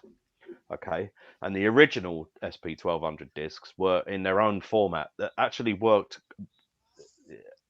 Anal- uh, to put an analogy on it, those discs worked a bit more like a record in the sense that the head started in one position and they went all the way in a linear fashion to the end of the data, like a groove almost in a way. Whereas with a floppy disk, an IBM formatted floppy disk, things are in sectors and stuff like that, and the heads are like all over the disk, which is why you don't hear loads of clunky loading sounds out of an SP1200 floppy disk because the head's just going linear across the disk. That's because that's a bit of a weird format. Those run-of-the-mill USB external disk drives that you get with their own hard built-in firmware that's made for reading IBM formatted floppy disks makes it you can't just use those disk drives. So it's not particularly difficult for us to be able to read an SP1200 disk and extract the wave data from it. It would be difficult for us to mess around with trying to convert sequence data because their sequence data on the disk correlates to that hardware their hardware is completely different to ours, so it just wouldn't make sense. Not impossible, nothing's impossible, but way more work than prepared to do. But at the bare minimum, it would be nice to be able to grab your old discs and extract the samples from them. The thing that has to be got over is that we'd have to probably make an external peripheral that has a floppy disk drive in it, and then we make it USB because the machine's got USB host. So there's a lot of development there, but the software part of it is it's not particularly that difficult. The question would be how large do you think the market would be to even do that? You know? Exactly, and they're some of the decisions that I have to. They're things that I would like to do, but they're not necessarily stuff that I can pump the development budget into at the moment. Especially when there's people that have paid, pre-ordered their machine, and they want to get their machine. It wouldn't be right of me to sort of dump 20 grand or 10 grand or something into getting that thing developed for a small sort of subset of people.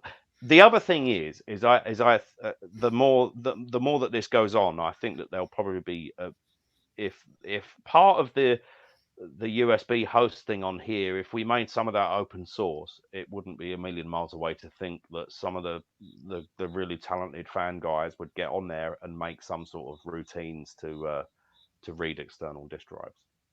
So let me ask a few questions as far as progress, right? Um, how are you feeling about the progress of the unit? I think what was the ship date we were talking about? January? Yeah, it was December, January. It's looking more like January at the moment because some of the heel dragging that's been going on with getting the enclosure right. Okay. Like I said, the next revision, the revision 3 circuit boards, it's very pivotal right now on the circuit boards. As soon as we send them off to come back, and they'll take about 3 weeks to come back built, right? And I'll be ordering 2. We're really going over the designs with a fine tooth comb to make sure that we haven't got to do any rework, or to make sure that when those circuit boards are built, they're going to come back and they're going to work. As long as they work, then we'll order another 20, whilst at the same time we can probably make the decision to say, right, make 500 now of that board, both the circuit boards and stuff. So as long as we've got them right, which means we're then sort of into mid-November, and we'll probably need, if we've ordered the boards and we've ordered enclosures and they need a month, you can see the timescale there. So we're at the moment we're pretty much on track. I believe we're on track, and the firmware is like Vlad's going crazy. He's like updating me every day with stuff. So All right, let me. I got to clarify for the video stream because I know this is going to come up I'm sorry. later. I am trying to read the chat as well at the Well, same I just want to time. clarify for the stream because I know people are going to say about it. They're hearing crickets, and that's my studio because this jail cell I'm in is my temporary space while my new studio is being built just outside of this room. So sorry about that. That's the life of having to build a new studio from scratch. So the walls will be up this week. So that's progress. But yeah, okay, so you're still feeling like you're somewhat on track as far as Yeah, that, because I got to yeah. be honest with you, my personal opinion of it, like when I heard the dates, I was like, wow, that's aggressive. It is aggressive, but I work best under pressure.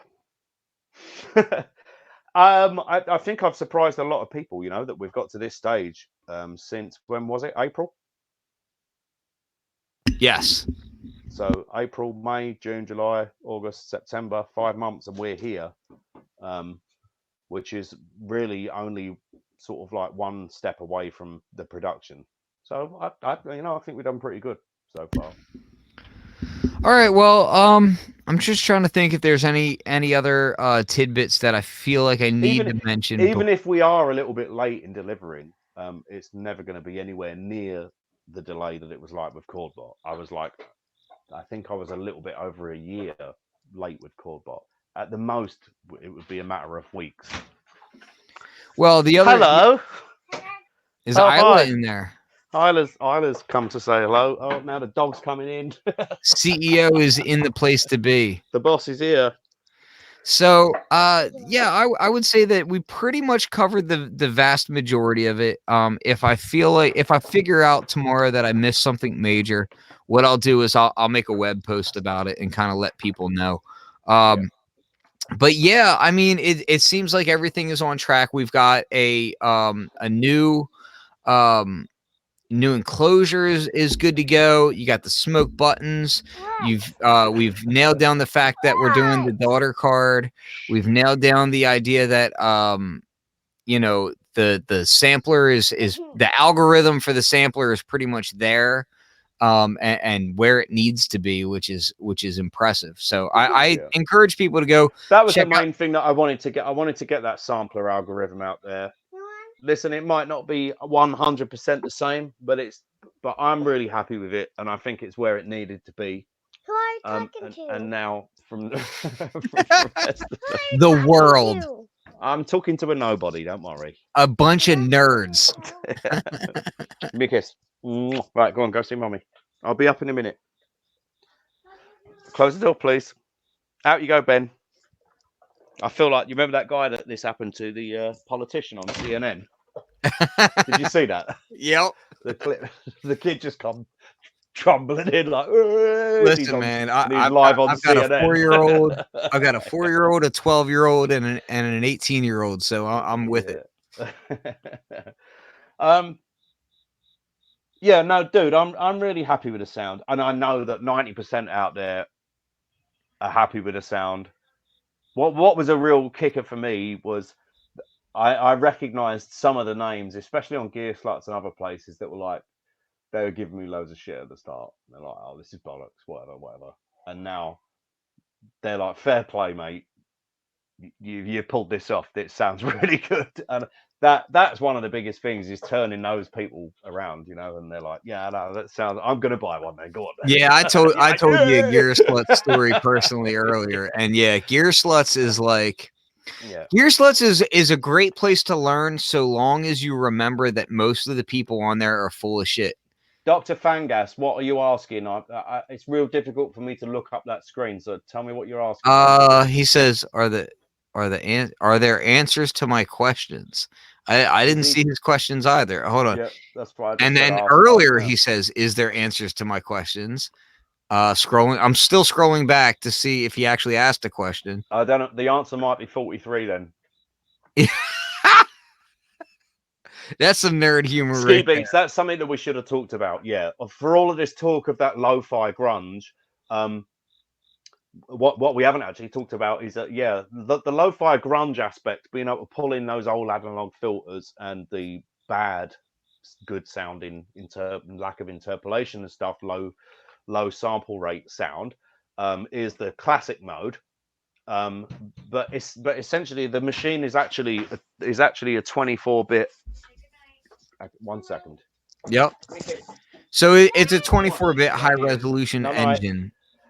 It's actually a 24-bit up 24-bit up to 96 kilohertz capable machine. So, and again with memory that's only limited to your SD card, which was part of the point of this in the first place, is bringing it into the 21st century. You can have a whole complete vocal track alongside your production running in the machine at the same time, which goes back a little bit to the guys used to use like the Akai, the S900, S950, or the Roland, what was it, the Roland S, was it 700 or something? I can't remember the Roland one now. 770, I think you're. Yeah, but there was a pairing. You'd have the 1200 and the, Oh, and yeah, the yeah, Akai, because you'd use the Akai to do the longer sample loops and stuff like that. And so that's bringing both of those methodologies into the same box. But yeah, you could. So the idea is, okay, I might have 3 classic 1200 style lo-fi channels going on here, but these channels might all be like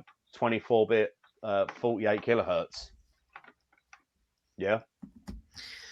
People are asking what I'm sipping on. I'm gonna show it. I just needed an excuse because I'm a big fan. Balcones, Baby Blue. And I'll be perfectly honest with you. I am super biased because I actually love the people over at Balcones. It's a Texas whiskey company, and I actually did a sound pack by, like, they flew me out to their distillery and we recorded their whole distillery, and we've created a sound pack, and we're actually still creating sounds from it. We did That something sounds like, like the most boring sound pack ever. oh, it was so much fun, dude. We did like 8 gigabytes of sounds. And you know what the most messed up part is? And I fully admit to this, it's probably not in the best of taste, but the second day I was there, I was so hungover isn't even the word. Like they pumped me full of so much whiskey that I really should have recorded those sounds, if you know I what I can't do mean. it, man. Listen, I promise you. You told me earlier that you're 39 and I'm 40. It's Yeah. literally the fucking day after your 40th birthday, you won't be able to drink no more Oh, properly. I know it. I know it. It's already rough, dude. I used to brew my own beer and I can't do it anymore. So yeah, there's other issues. But no, Balcones is really great whiskey, and I highly recommend their single malt, and they have one called Brimstone. If you like a smoky, like campfire smelling whiskey, that Brimstone is amazing. But anyway, totally off topic, sorry. Yes, there will be, assuming effects were already talked about before I started watching. That's Brandon Logic. Yes, I should have mentioned some of that earlier. Um, there's a lack of information when I talk about things like effects because we just haven't got there yet. We're not at that stage in terms of DSP. And to me, DSP effects are something that while we already know that we're going to be able to do things like delay and a bit of reverb pretty easily.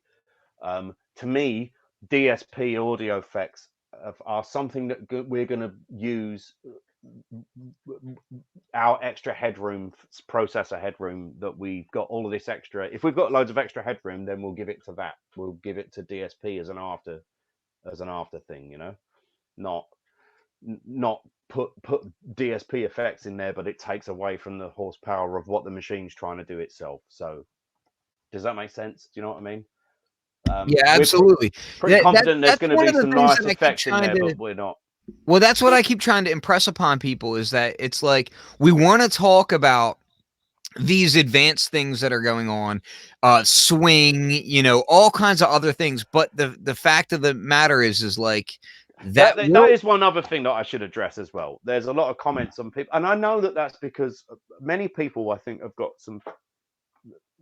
their opinions of what the original machine did, and they're quite right. It's like, oh, you've got to have that swing. They're really, really simple things to achieve. It's just that we just haven't got to that stage of the coding yet. But there are specific reasons why it has that really janky swing and stuff like that, and it's because it's really rudimentary. And it goes down to things, something called pulses per quarter note, or PPQN, which is the resolution at which a note can fall between a quarter note, and our machine can go, way up there internally. But all of that stuff that gives you that janky swing feel and stuff like that was part and parcel of it being a low resolution machine, and that is really easy to pull off. We can go beyond that, or we can stay there, and that's why there are differences between things like the MPC and the 1200. I believe, I might be wrong, but I think the MPC was I think it's 48 ppqn, and the 1200 was 24, which is 24 is actually what MIDI is fixed at. And so that was why people will find differences in swing between the MPC and the 1200, because the MPC was essentially double the resolution. The possible or resolution is the possible amount, the possible different places where those notes could fall into, different to this, essentially twice the resolution, which is why they're very different camps, and why people think the swing is different. The swing isn't actually any different. It's just landing. It's got more opportunities to 96 ppq. That's right. Yeah, sorry, you're right there. So again, yeah, different resolutions. This machine internally can go, be able to go way up there. So, but that is something that I'd already talked about with the developers. It's like we'll be able to let's be able to force 24 ppq mode into your sequence if you want to. Yeah. So I mean, but did I send you to sleep then? well, no, not at all, not at all. In fact, like I was reading the chat and we were talking about some other stuff in there about the MPC being 96 ppq, and I was about to get all actually on people. Yeah, no, because that causes so much feuding on the internet. All that, yeah, and it bullshit, also and it's fueled by depends people on that which don't really MPC know you're what they're talking talking about. Yeah. It also depends on what I did a video. So there's a really nice guy. Like one thing about me that I kind of try to impress upon people who are kind of newer to my channel or newer to my personality, which is that of an asshole. Yes, it's just that, I'm an asshole mostly to people that I like, right? And products that I like. So when people see me, because you don't bother with people that you don't. Exactly. Like so like when you see me talk shit on like a Dave Smith instrument because it has stepping filters that could have just been digital because they step so hard, it's not because I don't like Dave Smith. Step off. Exactly. It's not because I don't like Dave Smith. It's because I like their products, except I want them to see their full potential. That's basically what it is. So there's a friend of mine named Dilliot2K. And dude, I highly recommend his channel. If you're out there and you're into beat making and whatnot, go check out Dilliot2K's channel. He does a lot of opinion-based stuff, and that's where we get into trouble because like I'll nitpick him and vice versa and whatnot. But he was doing some stuff about the MV8000, and people used to talk shit about the MV8000 and Machine and the newer MPC stuff and how PPQ interacts with how the swing of things work and how quantization works and all that sort of thing, right? And what well, there's some of that is going on in the chat right now. Well, hold on, I don't mean to be Dilliot was not being disrespectful. It's literally, it's not a lagging or anything like that. It's the difference between how many positions it's a jitter. It's a jitter basically, and basically what went down was he was kind of talking about how the swing of Machine versus MPC versus MV8000 and that sort of thing, and the MV8000 had a really bad rep for a while about how tight the quantization was and whatnot. And what it was is that it was a much higher resolution. We were dealing with MPCs at the time, like the MPC 5000 and whatnot, that were dealing with 960 PPQ as opposed to 96, excuse me.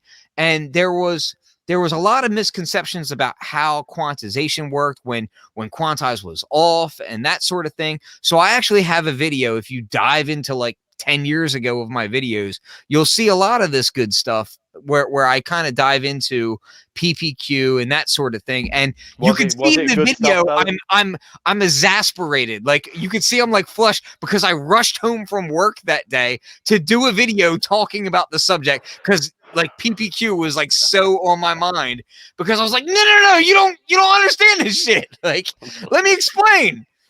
But the point is that this stuff is all figured out. Like, it's not crazy rocket science. This stuff is understood, and it's not magic. Even Roger Lynn will tell you in interviews, it's not magic. It's you don't really get but what's glaringly obviously, is that you don't need to know this stuff to be able to make really swinging, gorgeous music. It's not important to the person making the music that they need to know exactly what's going on, like PPQN and stuff like that. That's just not, but it's irrelevant because they're making music. What is relevant is when the people that are making the music force an opinion on what timing and swing and all of that is, how it works to people on the internet, because it just causes this mass confusion. Yeah, and I can tell you that, you know, I've worked with other major companies that have It's fake news. You're having to battle all this fake news all the time. well, yeah, like with without science. breaking Science, in bitches! NDAs, without breaking NDAs or anything. Like, I've worked with some of these legendary companies, and the way that they handle swing these days is no different than anyone else. Like, there's nothing magic. There's nothing, like, it's math. You know, it's basic fundamental math, and everybody gets it. And at the end of the day, what really is magic is the people who used that gear were magic. Like, Dilla was magic, you know, like, and not just Dilla either. Like, that's another pet peeve of mine is there's a lot of living producers that are magic today that you they've need just to, got like, far more appreciate them superior now while natural they're living. feel to their own playing. Exactly. I mean, you can know? Of So course. to me, it's like, you know, like, don't appreciate this stuff after it's past. Appreciate it now. Appreciate modern gear now for what it is, because guess what? 20 years from now, people are going to be like, yo, what was Kendrick Lamar produced on? Chuck Norris once made a swinging hip hop song with only one PPQ. Yo, my son's gonna love that one. I'm gonna tell him that later. Yes. Yeah, but bottom line is like, you know, live in the now. And so Daniel Steele, right? He's in the chat. This is the dude from MSX Audio. He just released a beat tape that's freaking phenomenal. He is the king of, like, yelling at me and saying, just use gear for what it is and stop complaining. Right? All the gear, no idea. And well, what I want to say is like, he is always 100% right about that. I'm here to complain because that's just what I'm good at. But the bottom line is like, well, you're not even that we good are at it, in the to be honest, golden mate. era of gear. If you aren't making amazing swinging ass beats with the gear that we have today, the problem isn't the gear, dude. Yeah, agreed. You know? So look, on that note, I think we should end the stream, right? Yeah. I think that people should go out to islainstruments.com. You can pre-order an SP2400 now, right? And I'll share the screen again because I have that up. Let me see if I can add that in. Boom, there it is. Look at that. And so you can go here now and you could add it to your cart. And if you add it to your cart, ciao. People keep asking about coupon codes. The coupon code was good for when this first opened up. Okay. So, you know, I don't have control over that. If Brad decides to do a coupon code later, that's up to him, but I've heard nothing of that sort. So don't fight me over it. How many people are in the chat right now? Do you know? At least, hold on, I'll tell you. Hold on. So we have 83 people watching right now. So there's 83 potential people in the chat right now. Yeah. Guru said he's going to buy everybody a SP. No, I'm kidding. He's going to buy he's going to buy everybody everybody from Delaware. He's getting no, I'm kidding. Shout out to Delaware. Oh, moving to Delaware.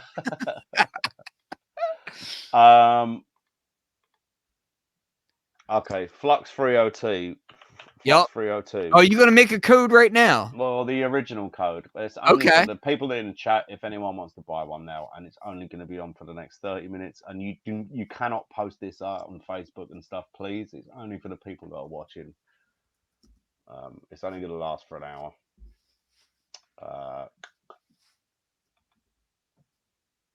Okay, there's $50 off. Cutting into my bottom line, man. Yeah, well, that's what I do. I'm really good at cutting into your bottom line, especially after you tell me no. I'm gonna put 2 phono preamps on this thing, regardless of what you say. Assholes, what you are. Word up. Flux 302. If you choose to ever have Flux consult for your company, just know he will basically ruin your bottom line. That's what it does. Yeah, by drinking all that fucking whiskey. Yes. Yeah. Well, I got to do what I got to do. I got 3 kids, man. I got to drink. I got 5 kids to feed. I got 3 kids that I'm stuck in Delaware. I'm drinking. All right. Total Recall, would it? So yes, thank you again for coming on the show, and hopefully we'll have an update. I would say probably in about a month. Like we'll probably do. Yeah, I mean, as you guys already know that I give updates as and when they come. They're going to slow down a little bit because parts are on their way now, and I've got to build 500 core bots. So I'm building a huge batch of core bots now to put me way in stock, so that I haven't got 2 products competing with each other for my time. But there'll be plenty of little updates along the way now as new features in the firmware start coming out. And of course, we've got the new boards coming, which I'm really excited about. So the updates will still keep coming in drip feeds and stuff. But then I look forward to chatting with you, Kenny boy. So hold on. So he's saying ones. that the coupon is expired, and I'm telling him wait a little bit. I'm sure it'll be ready to go. He put the coupon in the chat here. It's Flux 302. I don't know if capitalization matters, but it looks like nothing is capitalized. So hold on. They're saying. Oh no. I'm sorry. I put the wrong date on there. So yeah. Try it now. Yeah, it's the 18th today, right? Yeah. Yeah. So I'll see if somebody can confirm that the coupon code is working real quick. Yeah. But yeah, so what we'll do is we'll plan for roughly in about a month or so, we'll do a update, and hopefully here's my plan. I'm going to set out a goal for you. I'm hoping that in a month we can see some kind of sequencer stuff. Yeah, well, we've actually already got started. The sequencer has already been started on, and we've got a rudimentary step sequencer in there.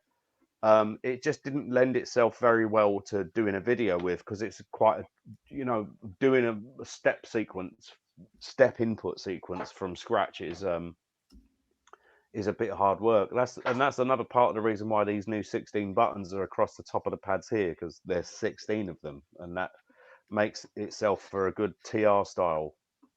Another input method for beats. So like the old TR, you know what TR style sequencing is. Yep.